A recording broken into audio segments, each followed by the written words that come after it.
Hi everyone, welcome back to the channel. Today we're going to talk about how much money can you expect to make as a first-year lawyer in Toronto.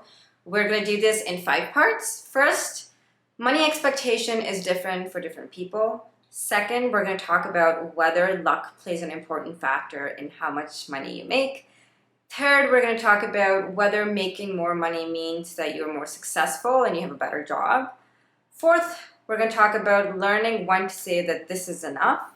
And lastly, I've done some research and I've pulled some numbers and I'll provide you with those numbers to see what is a reasonable salary for a first-year lawyer. First things first, money expectation is different for different people. People come from different backgrounds, different cultures, different circumstances. Somebody who just immigrated to Canada and has a spouse, a child, might have different money expectations than someone who just graduated and has a parent's place to live or has parents supporting them. So we shouldn't judge anyone on how much salary they're asking or what their expectation is. Even if you're a first-year associate or a second-year associate, people have different needs and it's okay to present your needs to an employer. So if you're somebody who is in the situation, you want to first step back and see what your needs are and how do you plan on getting those needs fulfilled. So if you need a certain amount of money and you need a certain amount of salary, it's okay to ask. If you don't get it, big deal, but there's nothing wrong with having different expectations just because you have more responsibilities. So we shouldn't judge anyone on how much money they ask for or how much money they want to make or how much money they think that they can make. Moving on to luck.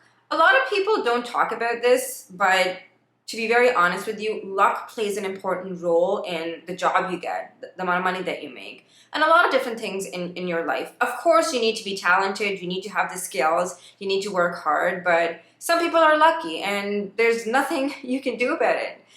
You might not be lucky today, but you might be lucky in a few years. When you start off a career, maybe in the first couple of years, you don't make a lot of money and your friend is making more money than you.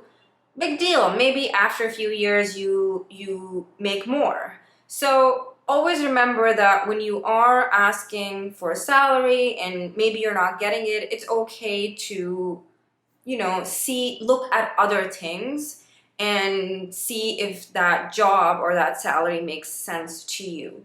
Like I said, sometimes when you look at your friends or somebody that you are inspired by and you're not on the same track as them, you might feel like maybe there's something wrong with you or maybe you're not doing enough. But sometimes it's as simple as they just got lucky and that's it. Making more money means that you have a better job? No. This is something that I'm very passionate about and I'm going to explain to you why I don't think that way. Looking at a job, we're looking at 3 things: money, number of hours you work, skills, future. Let's say you get a really good job that is paying you $130,000 and you're working 70-hour weeks and you're just a junior lawyer doing, I don't know, just the grunt work. The skills that you're learning are probably just grunt work skills and you're not really taking ownership of a lot of what you do. And then there's another job that pays you $80,000 and you're working 40-hour weeks and you get to do everything that you want: ownership, leadership, files, networking. So in this situation, does making more money equals a better job? Maybe not. But it depends on who you are. If all you care about is the dollar amount, I don't know if it makes sense when you're working 70 hours a week. In this situation, you might be making less money, but you're working less hours and also learning skills that are potentially better for your future, where you can monetize these skills maybe on your own.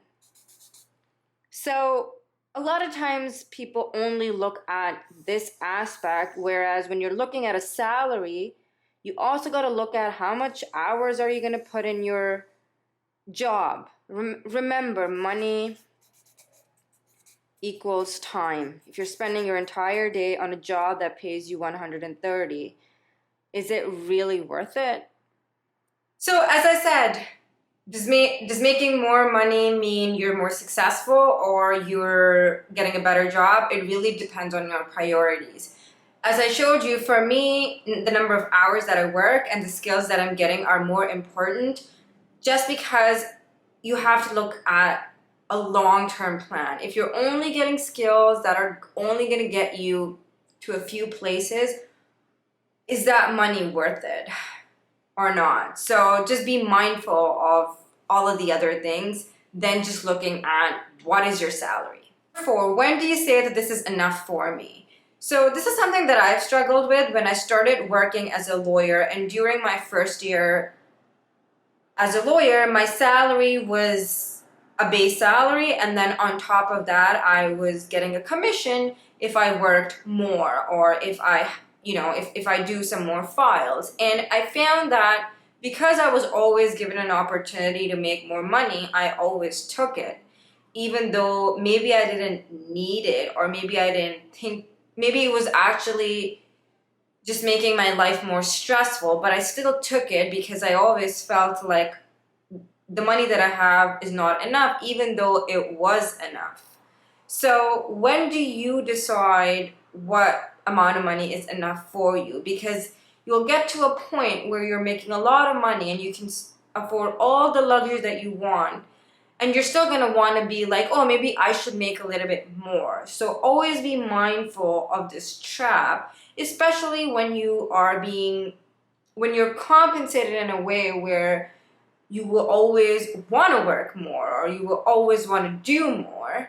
Is there has to be a point where you have to decide, okay, this is enough, or the number of hours you're putting in and the amount of money you're getting for it is not making sense. I want to share some numbers that I found online. I didn't speak to anyone, or I haven't done like market research per se, but I've just read articles or how much you can expect to get paid in Toronto. So it depends on where you're working. If you're working in-house, by in-house I mean you're working at a company, you're working at a bank, and you're working inside of a company's legal department, a first-year associate can make anywhere between 100,000 Canadian dollars to 120, depending on where you are. If you're working in private practice, smaller firms, you can tend to make anywhere between 70,000 to 80,000 Canadian dollars per year. Medium-sized firms, you can expect to make 100,000 Canadian dollars per year, and large big firms, you can make 130,000 Canadian dollars per year. Now remember, these salaries are, I don't know if it's gonna be exactly similar to what you're getting, but these are just some numbers that I got online. On top of the salaries, remember, you also have to pay tax, so you're not really, if you're making 80,000 Canadian dollars, you're not putting the entire 80,000 Canadian dollars in your pocket. You're paying taxes on top of it too. So just remember that as well. Thanks guys for watching. I find that people hesitate to talk about money and how much you should make, how much you can make, how much you should expect, or how to ask for more money, how to not ask for more money. So I thought that this would be helpful if you're somebody who wants to become a lawyer in Canada, or you're already in the process. If you want to share anything with other people, please feel free to do so. You can comment in the description box below. Thanks guys for watching, and I appreciate all your support. Bye.